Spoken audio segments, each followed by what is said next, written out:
সহি ইবনে হিব্বান হাদিস বিডি ১৪ নম্বর হাদিস অধ্যায় মুকাদ্দিমা পরিচ্ছেদ ২ সুন্নাহকে আঁকড়ে ধরা এবং এ সংশ্লিষ্ট বর্ণনা ও আদেশ নিষেধ নবী মুস্তাফা সাল্লাল্লাহু আলাইহি ওয়াসাল্লামের সকল কথা ও কাজের সুন্নাহ থেকে যে ব্যক্তি মুখ ফিরিয়ে নেয় তার শাস্তির বর্ণনা ১৪ আনাস রাদিয়াল্লাহু আনহু থেকে বর্ণিত নবী সাল্লাল্লাহু আলাইহি ওয়াসাল্লামের কতিপয় সাহাবী নবী সাল্লাল্লাহু আলাইহি ওয়াসাল্লামের সহধর্মিণীদের নিকট তার গোপন ইবাদাত সম্পর্কে জিজ্ঞাসা করলেন।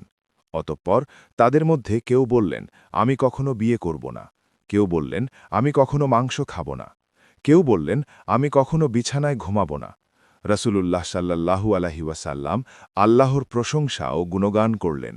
অতঃপর বললেন, লোকদের কি হল যে তারা এরূপ এরূপ বলছে? অথচ আমি তো সালাত আদায় করি, আবার ঘুমাইও।